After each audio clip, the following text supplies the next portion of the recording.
Olá, seja muito bem-vindo a esta primeira abertura mensal global macroeconômica. É uma ideia nova que surgiu, a gente vai fazê-la sempre no começo do mês, de preferência na primeira sexta-feira de cada mês. Dessa vez está saindo no sábado, porque a gente teve que gravar na sexta para sair no sábado de manhã, não foi possível dessa vez respeitar essa data, mas usualmente ela sairá na primeira sexta-feira de cada mês. É uma ideia que me pareceu interessante porque a gente tem olhado toda semana, né? Tudo bem que eu fiquei o mês de junho sem conseguir fazer nenhuma apresentação por vários motivos que eu já expliquei na abertura mensal desse mês, de julho, mas a gente tem visto aí as semanas, né, a cada domingo, a abertura semanal global macroeconômica, mas ela não nos mostra uma visão de mais longo prazo.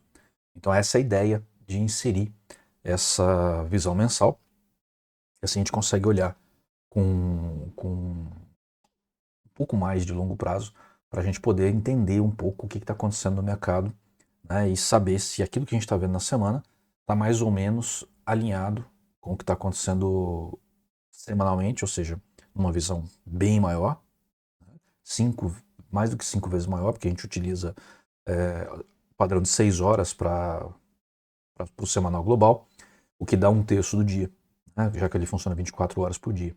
Então o semanal vai dar 30 vezes isso, né? Aliás, 15 vezes isso. Né? 5 dias da semana vezes 3 períodos por dia. Certo? Então, dá realmente uma visão bem amplificada do que a gente precisa ver. Ok? A gente vai ver estes elementos, estes ativos que estão em tela. Eu retirei alguns que não estavam nos ajudando, como é o caso do índice Nikkei. Ele não está muito bacana. Eu acho que a gente analisar o dólar e ien já é suficiente para a gente entender o que está acontecendo. O índice Nikkei é muito localizado, né, no Japão, ele acaba não mostrando muito o que pode estar acontecendo no aspecto macroeconômico. Ele está muito focado no mercado japonês. Já o dólar e ien não, porque ele é uma moeda que mostra a saúde financeira do Japão. A gente também analisa o yuan chinês, então a gente consegue ver aí o mercado asiático de uma maneira bastante interessante. Tá? E tirei também o índice de ações europeu, porque ele não tem tanta expressividade em termos macroeconômicos quanto os índices americanos. É verdade, né? Não tem como fugir disso. Ok? Então vamos lá, vamos aos gráficos. Vou mudar aqui. E a gente começa, como o habitual, com os juros de 30 anos americano, que são os juros bem longos dos Estados Unidos. Essa semana saiu, ou melhor, saíram dados não muito otimistas em termos de inflação e de juros.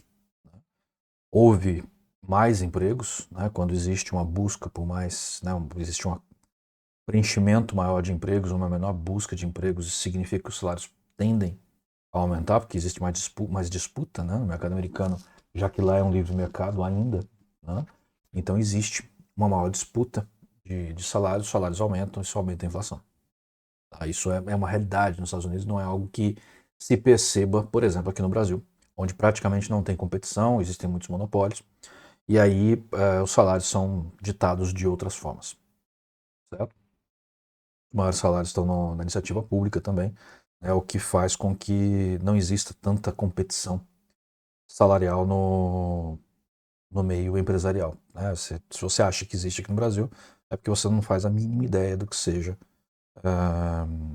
uma realidade de um mercado liberal como é os Estados Unidos. Então precisa entender um pouco melhor isso daí para você não ficar passando vergonha por aí. Tá? Bom, o, os juros americanos eles continuam, né, estruturalmente em queda, lembrando que isso daqui é juros futuros, então é uma percepção de mercado, não é juros reais. Né, os juros reais estão mais altos, mas a visão de futuro para daqui a 30 anos é que esses juros tendem a cair. Certo? Houve um fundo recente aqui, ele aconteceu em outubro do ano passado, e teve aqui dois fundos, né? Ele está num fundo nesse momento, que bate, né? Esse daqui em fevereiro desse ano e esse daqui agora, né? Essa semana. Então eles estão batendo aqui mais ou menos no mesmo nível, não deve perder este suporte, deve subir um pouquinho. Ou não. Mas eu estou falando o que é a minha impressão, certo? Vamos dar um zoomzinho aqui, ó. O que acontece? Olha só. Ele está caindo, né? Tá quase tocando a mandíbula do crocodilo. O crocodilo, o restante do crocodilo, está ali embaixo, certo? Então é algo que requer um cuidado especial. Estou dando uma olhada aqui agora. Estou me confundindo aqui. Perdoe-me. Eu vou fazer o zoom aqui de novo porque eu falei besteira. A gente tem que tomar cuidado com cores das linhas, porque eu estou tão acostumado com as cores que eu fiz uma leitura equivocada. A mandíbula está aqui, ó. Aquela linha que estava passando aqui é a linha que eu tracei, né? Quando eu dei o zoom, eu não percebi que era a linha que eu tracei. Mesmo ela estando meio torta, né? Desculpe. Então a gente tem aqui, ó, um fundo aqui, recente, né? de fevereiro desse ano.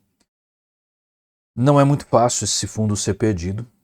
Tá? Ele está na segunda volatilidade, na verdade na primeira volatilidade, né? E aqui também está chegando na primeira volatilidade. Aqui estava longe do Bollinger, aqui está no Bollinger. O crocodilo, ele está aqui fazendo um movimento de virada para baixo. Ele está em baixa, nesse caso, mas bem horizontalizado. Certo? E o Maximus, muito tímido, mas ele está com uma intensidade de deslocamento de menos 86, ou seja, uma intensidade bem forte para baixo. Né? Sabendo que vai até menos 100, é bem forte essa intensidade do Maximus. A gente pode ver aqui, ó, a linha do 100 está aqui. Olha o pontinho onde está. Né? Esse pontinho aqui é 86, menos 86,7. Ele está bem forte, apesar do gráfico estar bem tímido. Né? Então a intensidade de deslocamento, né, de direcional, né? A intensidade direcional é forte, mas o movimento está tímido. E a gente pode ver aqui que o máximos dos juros tem variado de mais ou menos 38,2, que é o primeiro grande número de Fibonacci em termos de proporção, né, em termos de percentual de movimentação. Então, aqui ele atingiu quase, né, um pouco menos, aqui ele atingiu, aqui ele já não fez, né, e aqui ele não deve fazer também, então ele talvez venha um pouquinho mais para cá e volte. Certo? Então, o que está acontecendo aqui? Muito provavelmente esses juros não caem muito abaixo disso daqui e volta. É essa a nossa percepção. Ok? S&P, o índice mais importante dos Estados Unidos e do mundo, continua numa bela movimentação de alta, certo? E essa semana ele enfrentou aí um momento de baixa, né? Lembrando que candle escuro, né, ainda que seja azul, é uma candle de baixa, num movimento ainda com tendência de alta, ainda remanescendo tendência de alta, mas uma tendência de alta que está se enfraquecendo, certo? Então a tendência de alta ela pode estar virando para uma tendência de baixa, ainda não virou. Nesse momento ela está se enfraquecendo, é isso que significa a cor azul. Certo? E essa semana fechou com negativo, né? Ou seja, para baixo, perdeu o valor. Mas olha só o crocodilo que bonitão que está. O crocodilo ainda está muito bem. Ela está ainda na primeira volatilidade, né? Ainda está em cima da banda de Bollinger. Então nada foi perdido ainda em termos de longo prazo. Certo? Pode ter sido apenas uma correção como aconteceu aqui. Ó. Aconteceu a correção aqui e depois subiu. Certo? Vamos dar uma olhada aqui agora no Maximus. O Maximus, ele passou para cinza, ele está com uma intensidade de deslocamento de menos 20, é uma intensidade negativa, né? Ou seja, para baixo, mas ainda relativamente fraca. Né? Ela começa a tomar uma importância a partir de 35 e principalmente acima de 50 negativo. Né? Aqui pode ser realmente uma correção. Ela está bem alta, ela está quase lá no 618, que é o segundo percentual de Fibonacci, certo? Se a gente olhar para o passado, ele não tem chegado a tanto. Vamos tirar aqui, ó. Não tem chegado a tanto, mas na baixa ele tem chegado, ó. Olha só. Na baixa ele tem chegado na segunda linha. Chegou aqui, chegou aqui, chegou aqui. Certo? Nesses fundos que foram feitos aqui, ó. Esse não, mas esse daqui sim. Esse daqui sim. Né? Esse daqui também sim, apesar de estar lá em cima. Certo? Então, o que a gente está vendo e notando que tem uma resistência aqui importante, né, de dezembro de 2021, certo? Aqui tem algumas resistências relativamente importantes também, ó. Por enquanto ele está tentando passar essa aqui. Tá? Já passou essa aqui, que não é tão importante assim. Ela não veio de um movimento tão baixo. Ele veio de um movimento que corrigiu e voltou. Isso daqui é uma possível onda 1 com onda 2, e talvez aqui a gente esteja na onda 3. Mas aqui é um movimento muito pequeno, né? Não dá para dizer isso não. Teria que fazer uma análise mais aprofundada e eu não fiz essa análise para agora. Então o que nos parece é que este movimento de alta, ainda que tenha corrigido, é um movimento saudável, deve continuar. Pode ter uma lateralizada, pode ter uma queda um pouco maior ainda, mas ele deve retomar e seguir adiante para cima. Okay? Agora a gente tem o Nasdaq, que tem uma situação bastante parecida com o S&P, um pouco mais tímida, mas bastante parecida. Olha só, aqui já começou a ter uma queda, o direcional, intensidade direcional é positiva, certo? E olha só, ele está lateralizado, também fechou em baixa essa semana, ele está numa perda de tendência de alta, mas o crocodilo está bonitão. Tá? Ele está também numa situação aqui até melhor do que a do S&P para voltar a subir. Ao que nos parece, esse movimento deve ser retomado em breve, ainda em julho. Dow Jones. Dow Jones é um índice importante também, apesar de ser um índice mais fraco, né? Deixa eu olhar aqui primeiro. Opa, olhar aqui primeiro. Ó. Lateralizado, bem lateralizado.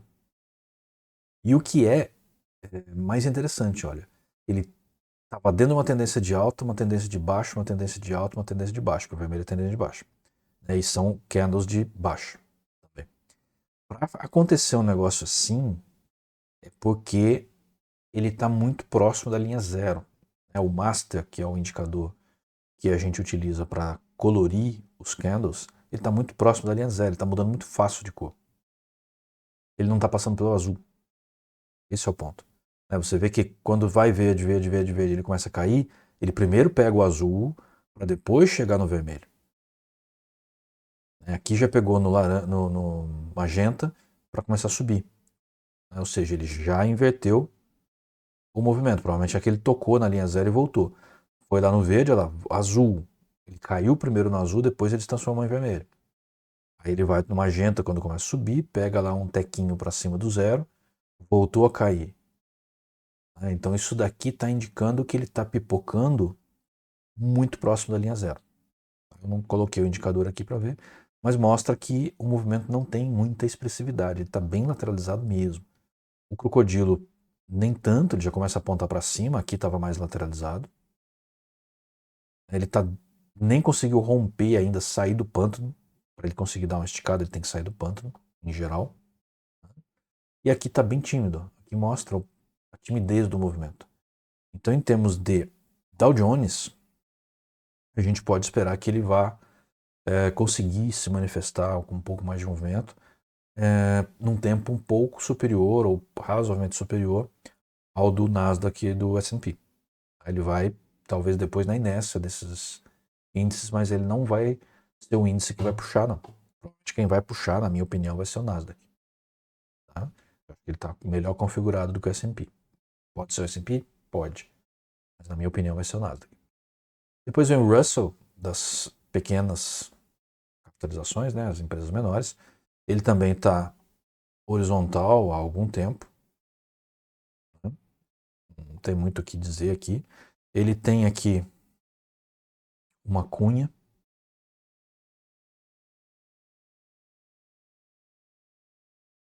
Ou seja, está fechando essa cunha que ficou horrível, mas vocês entenderam. Né? Vai chegar uma hora que ela vai romper, e normalmente essa cunha rompe, né, do jeito que está aqui, um triângulo, na verdade, ele rompe na direção da tendência, que é para baixo. Mas eu acho que não tem sustentação para isso. Os juros precisa cair para que o Russell possa subir, né? Ou seja, empresas menores, elas geralmente têm um perfil de dívida maior e mais exposto aos juros do que as empresas grandes. Então, geralmente, quando o juros está elevado, as empresas menores sofrem mais, pelo menos, certo? E para o Russell conseguir decolar, os juros precisam efetivamente cair. Não esses juros futuros aqui que tem caído como expectativa. Ele tem que cair de fato. Então, o Russell, por enquanto eu não vejo uma redução real dos juros americanos. Portanto, eu não vejo espaço para que o Russell consiga engrenar numa alta. Mesmo que o S&P e o Nasdaq deem aí mais uma esticada, né, que eles já deram uma boa esticada, eu não vejo possibilidade do Russell reagir da mesma maneira. Ele pode dar uma esticadinha, por assim dizer, mas não vai ser nenhum movimento muito sustentado, né, e aí tem que ficar bem atento. Okay? Os juros europeus, que na verdade os juros alemães, que norteiam em grande parte o comportamento dos juros europeus, continuam em queda, mas vejam que ele está razoavelmente lateralizado desde outubro, novembro do ano passado. Ele está em compasso de espera. Os juros real aumentou recentemente, né, e ele está em compasso de espera. O Maximus está no positivo, mas tem caído um pouco também. Isso daqui, na minha opinião, é lateralização, não tem nada o que fazer aqui, não dá para fazer nenhum posicionamento em juros alemães, porque ele não vai se sustentar. Movimentos tímidos que não justificam. Essa é a minha opinião. Depois a gente vem aqui com o DAX, que é o índice da bolsa alemã, também é um dos índices mais importantes do mercado europeu. Ele está também bem lateralizado, com tendência de baixa presente. A gente pode olhar aqui no Maximus, né? Ele estava na região positiva até há pouco tempo, passou para a região negativa, uma intensidade de deslocamento bem expressiva, bem expressiva. Então, em nossa opinião, o DAX no momento não tem grandes chances de uma movimentação expressiva para se posicionar nele. Tem que esperar mais um pouco. Tá? Agora é o ouro, um ativo extremamente importante. A gente começa a entrar agora nos ativos monetários, por assim dizer. Né? O ouro é um ativo, é um metal de reserva monetária, reserva de valor. E ele tem caído ultimamente. Desde maio, início de maio, está um mês mais ou menos caindo. Certo? Depois de uma alta expressiva. Bem expressiva, diga-se de passagem. Então, o que nós podemos esperar do ouro neste momento? Se a gente olha aqui também o Maximus, ele foi para baixo, mas já deu uma acalmada. E o índice de deslocamento já está positivo. Olha o pontinho, está aqui bem no dedo indicador da mãozinha ali. Então, o que está mostrando que ele pode já estar se preparando para uma recuperação. Ele teve 2 semanas sem movimento, com os dojis ali. Realmente não. Aqui, ó. Tem 2 dojis aqui, 2 semanas. Essa semana foi também de nenhuma movimentação. Estão navegando em cima da mandíbula. O crocodilo está virado, mas ele pode desvirar, por assim dizer. O pântano ele está com barranco dos dois lados, mais maior aqui em cima do que aqui embaixo, que indica o movimento de queda. Mas ele não está perto de nenhuma nenhum suporte maior do que não seja a mandíbula do crocodilo, que está encontrando suporte. Ele passou 3 semanas segurando na mandíbula do crocodilo. O que para nós é um indicador de que ele deve voltar a subir. As médias também, a de 55 passou já há mais de mês acima da de 144, indicador indireto de alta. Certo? O crocodilo, né, o pântano, está olhando de lado aqui, ó, tá querendo ir pro lado direito da tela, né, ligeiramente para baixo. E o crocodilo em si, né, a boca dele está realmente, né, as mais curtas, as verdinhas, estão para baixo, os dentes já estão virando para baixo, mas a mandíbula ainda está para cima. Então é um movimento típico de transição. Minha interpretação é que ele bateu no seu fundo a este momento, ele vai voltar a subir. Mas a configuração do gráfico não nos deixa ter certeza sobre isso, ou uma certeza suficiente para poder montar a posição de compra. Então, minha visão, nossa visão aqui é espera mais. Acompanha e espera mais. Ok? A gente vai acompanhando pelo semanal depois para saber o que está acontecendo. Depois a gente tem o euro-dólar. Euro-dólar é interessante porque a gente vai ver, depois vocês vão ver no domingo o que aconteceu nesta semana de fato. Mas aqui, ó, em termos de gráfico semanal, está lateralizado. Está tocando nessa resistência aqui, formada pela média de 144, essencialmente. O Maximus não tem representatividade de movimento nenhum, não tem intensidade suficiente, certo? E aqui está lateralizado, ou seja, em termos de maior prazo, né, de um prazo mais longo, o euro está congelado, ele está paradão. Ele precisa romper essa média aqui para conseguir engrenar na alta. Ok? Depois a gente tem a Libra, comportamento mais ou menos similar, só que ela tem mais intensidade aqui no Maximus. Tem um movimento mais bonito, tem intensidade, 68 é uma boa intensidade. E quando a gente olha aqui, ó, tem uma configuração que favorece a alta. Então a Libra pode dar uma esticada, ela não tem nenhuma resistência segurando ela aqui, ela já passou a média de 144, tem tudo para subir. Foi em alta, né? Ela teve alta essa semana. Então, atenção porque a Libra pode ir. Geralmente ela caminha mais ou menos parecida com o dólar, com o euro, mas parece que nesse momento ela está se destoando. É isso que a gente está lendo aqui. Hoje a gente tem o dólar ien, né? E aqui inverte. Eu sempre falo isso. Aqui é Libra, dólar. Libra, dólar significa que quantos dólares eu preciso para comprar uma Libra. Certo? Na cotação mais ou menos ali 1,28. Eu preciso de mais dólares para comprar uma Libra. A gente está chegando no 1,30, sabendo-se que o valor histórico da Libra dólar é em torno de 1,40. Agora aqui eu tenho dólar e ien. Então são quantos ienes eu preciso para comprar um dólar. Então, quando sobe este gráfico, eu tenho uma valorização do dólar. Quando ele cai, eu tenho a valorização do ien. Certo? E eu tive aqui valorização do dólar frente ao ien durante as últimas muitas semanas, mas nesta semana em particular houve uma valorização do ien e foi mais ou menos expressiva.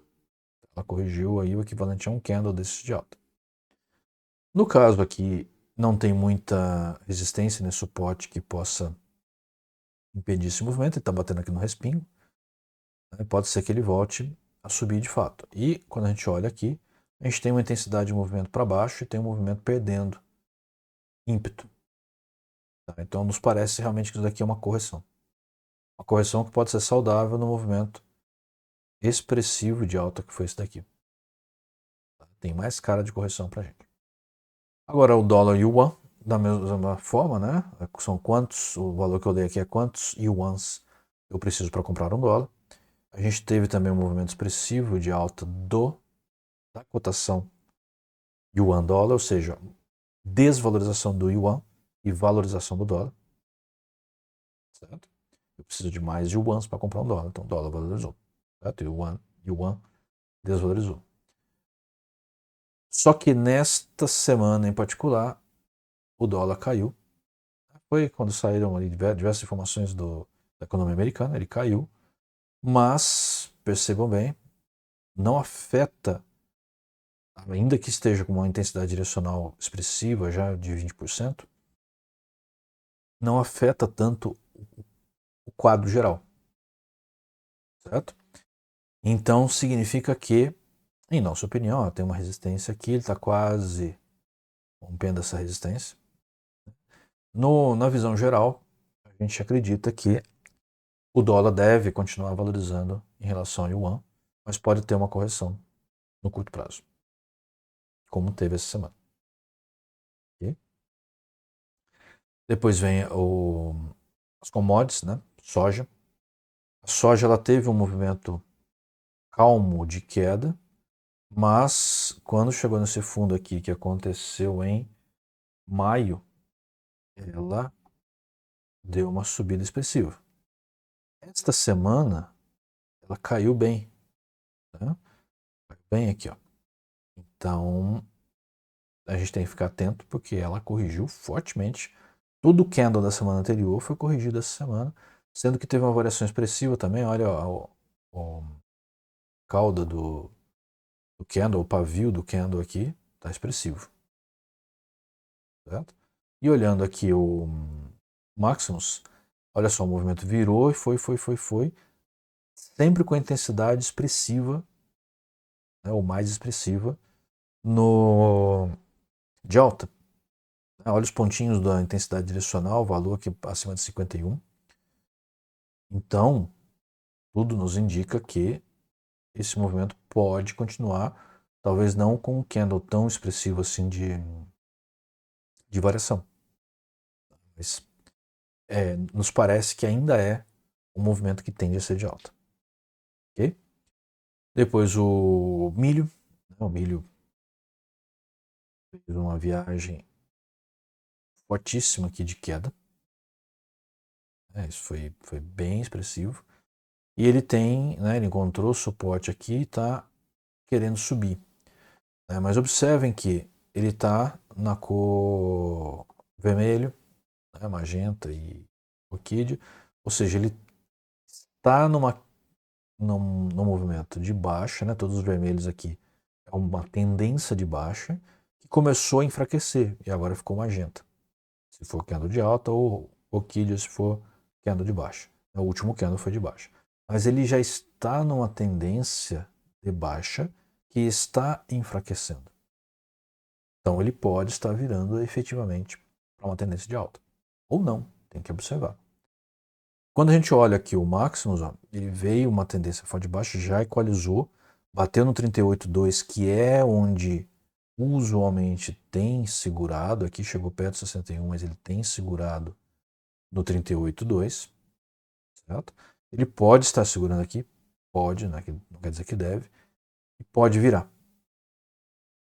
A intensidade direcional, 6,7, é algo que está mostrando que deve ir para cima, não para baixo. Então eu acredito que isso daqui pode corrigir mais um pouco. Agora, olha o contexto do crocodilo, todo para baixo. Aqui vai vir mais um pouco, talvez até aqui a linha do lábio do crocodilo, linha verde, tende a voltar a cair. Não vai subir de uma vez. Tá? Então tem que ficar atento, porque para esse crocodilo aí virar e sustentar de fato uma tendência de alta, falta muito. Okay? Depois a gente tem aqui o boi gordo, se não estou enganado, exatamente. Ele veio aí de um expressivo movimento de alta.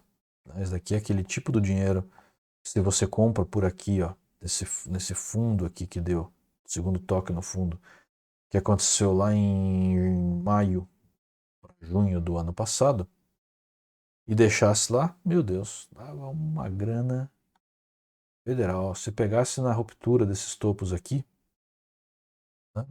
Subiu o meu mouse aqui, aqui ó.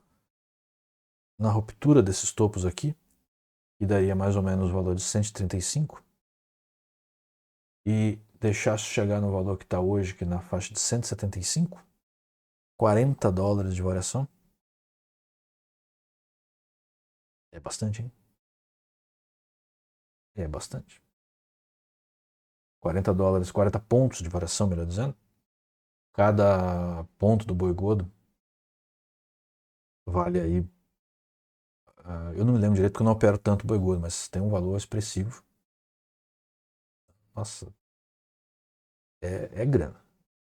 E o ativo que eu considero um dos mais importantes, depois dos índices, ou junto com os índices, principalmente o S&P e o Nasdaq, é o petróleo WTI. Né? Ele teve aqui um topo recente na faixa dos 120. Né? Lá, quando teve 120, eu falei que não enxergava muito espaço para continuar. Né? Deveria cair. Quando bateu aqui o segundo, eu falei, agora cai. Né? E o que aconteceu? Caindo. Pode ver que está fazendo uma exponencial aqui que já está horizontalizando. Certo? O que significa, na minha opinião, que esse movimento está se acalmando. O crocodilo ainda está para baixo, mas está bem fechado, bem fechado. O movimento está lá dentro do pântano, no meio do pântano praticamente. O Maximus está muito tímido, apesar de estar com uma intensidade melhor. Está bem tímido. O índice de agitação do mercado está bem alto. Minha opinião é que esse negócio está engrenando para um movimento, para uma esticada, provavelmente para baixo. Provavelmente para baixo. Tá? Mas não é ainda o momento de montar nenhuma posição. Ainda mais petróleo, que tem entrega física, não financeira. A gente tem que ficar esperto, tá? Não fazer besteira. Mas, nossa opinião, ele vai estourar para um dos lados. Aí, ao que nos parece, neste momento, é que ele ainda deve cair mais. Ele está na faixa ali dos 73, 74. Deve cair mais. Ok? Muito bem. Então, espero que tenham apreciado essa abertura mensal global macroeconômica. Ela é bem parecida com a semanal global macroeconômica, mas com um horizonte, um tempo gráfico maior, o que nos permite ter ideias diferentes do que está acontecendo. Nesse domingo, né, essa daqui está saindo sábado, no domingo vai sair a semanal, né, e aí vocês vão poder fazer essa comparação. Eu sugiro que façam. Tá? É bem interessante. Ok? Então, muito obrigado. Espero mais uma vez, né, que tenham gostado e que nos encontrem novamente aqui na primeira sexta-feira de agosto para a próxima abertura mensal global macroeconômica. Até lá. E semanalmente, domingo e segunda, nossas aberturas aí global no domingo, mercado brasileiro na segunda. Contamos com a audiência de vocês e a divulgação de vocês, por favor. Tá bom? Então, muito obrigado. Paguei antes da hora. Muito obrigado e até a próxima. Valeu.